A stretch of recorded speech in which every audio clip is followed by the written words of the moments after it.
when did you move back to Africa? First of all, why did you decide to go to Ghana out of all the countries you could have went to? Oh, but well, Ghana is the land of my ancestors. The Kwashi family, as you know, Kwashi is originally a Ghanaian name. And through the history of my family and the transatlantic slave trade in the Caribbean, I know my roots and realize I've been always talking about, oh, as you know, as Rastafarian will say, repatriation is a must. And I have decided, there's going to come a time when I must make this move. And what motivated me to make this move was a lot of victimization, the increased victimization within the United States, communities, and what I'm seeing happening. And I decide, what, I don't want to turn victim of such anymore. So I've decided when I turn the age of 45, I will make that move to Africa. And now I'm 45. So on May 23rd, 2023, I took a one-way ticket and say I'm coming home to the land of my ancestors, and I'm going to contact my tribe, which is the Ga tribe, and hope that they will receive me. Hence, I went through the process and I got a rebirth, an outdooring, where I got my new name as Niadum Okropajan Kwashi. So I'm actually descendant of a national hero called Tete Kwashi, the first urban cocoa in Ghana. And I could say I create history because never within the history of Ghana, with the hundreds of years they had the transatlantic slave trade going, has anyone ever returned to Ghana with a Ghanaian name. They may return with Francis, Stevenson, Adams, and all these different European names, but never with Kwashi. So, As a fireman on the tribe, why do you feel more? I know economically, right? yeah. But why do you feel more Rastafari brethren have not moved to Africa? Specifically reggae artists. It's always intriguing to me because many of the songs that they have speaks about repatriation back to Africa, the love to Africa. And it seems like many don't go to Africa unless they're there to perform and they're definitely not moving back to live. So why do you think artists have not made that move back to Africa, specifically reggae artists out of Jamaica? Because I will say some of them are scared. It's a culture shock. Sometimes you come here and I guess some of the love they get, they don't really receive it where they come from. So it shocks you. So sometimes you yourself have to come to grasp like, wow, it's overwhelming. And again, now you have been taught so much negative things within the mind about the motherland that, I mean, if you can live a better life somewhere and you have a choice, why don't take it? And that is when I looked into myself and say, oh, I've been living in America from since 1996. What do I have to show for it? Nada. I've been working, making thousands of dollars, maybe $60,000, $70,000 a year, but everything goes back into the hand of the one percenter, So I feel like a hamster in a wheel. I was going, but I'm going nowhere. So I decide to make that move and not wait for the train of the 13 miles of Black Star liner to come line up to do that for me. Change begins with you. And I started with myself being that change that I want to see. And I hope that my change can influence others to not think of the negative stigmatization of what you've been told about Africa, but visit the interior of Africa and have your own perspective. And then your life will be totally different. You will be so wiser. Trust me. Can you speak about some of the pros and some of the challenges of uh, living in Ghana? Some of the pros and the challenges I would say living in Ghana is poor infrastructure development, the roads. That will be something that will cause you to have a lot of traffic, so you'll have to plan 2 to 3 hours ahead for your journey. Facts. Yeah, Facts. you know, uh, what I should say, electricity, the availability of electricity, knowing that Ghana is the center of the earth, when scientists have already done their test and realize geographically Ghana is sitting at the center of the earth.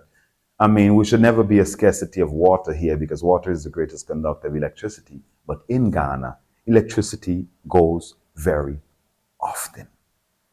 And I'm saying it can be very frustrating when you're doing a recording, especially like me who have my home studio. I even have a track that's coming out on my present new album, Freedom Street, called Electricity Gone. And it's about me questioning the government and the private sector to know who control this, because I can see electricity cutting off for sometime 24 to 48 hours, my brother, in this area. And not only me 48 feeling the hours pressure. fire? Say that again? 48 hours? Yeah, sometime 48 hours, sometime 2 days. And there's no explanation. So I will say with that, if we can have more green energy, or find some way to keep the electricity flowing rather than fluctuating, because this can damage your business, anyone's business. So I say those are the two only challenges. Beside that, everything else, I mean, Ghana is sweet, because guess what? I tell somebody, Osu, which is central Accra, is like 45 minutes to an hour from me. For example, at the restaurant where we met. For me to get an Uber to take me from there to bring me to Bawa Zero, where I'm staying at, where I'm residing, you're talking a lot of bread. And that ride maybe come to the most 80 cities. So why people say Ghana is hard? 80 cities is like $8 US, as you know that. You can pay a Uber $8 US to take you to Manhattan. And Manhattan is not 45 or an hour away from Brooklyn once you're in Flatbush Avenue. You get what point I'm saying? So when we really look at life, the people in Ghana need to appreciate what they have, because they think it's green on the other side of the fence. And I'm a living testimony to let them know that, I mean, yeah, you make a lot of money in America, but even as a taxi driver like myself who made like 600 US a day, it's not 600 I'm making, because I might have like 3-4 tickets within that $600 that I did not see, because there's electric eyes everywhere.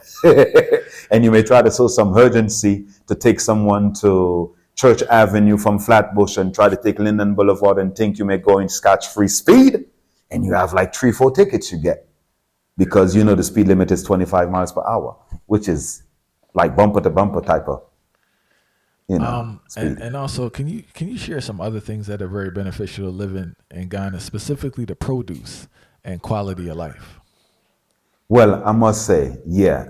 For example, if you're an American, you live in and you have a mansion that is worth $250,000, I can guarantee you, if you sell that house, you can come to Ghana and you can probably buy 2 houses and live out of one of them and still have one as a source of income. Because one, it's 10 to the dollar. So just knowing it's 10 Ghanaian dollar to 1 US dollar. So the average life in Ghana, the regular young girl who's working at the mall, she may make 550 CD a month as her salary, which is like 55 US in our money in the States.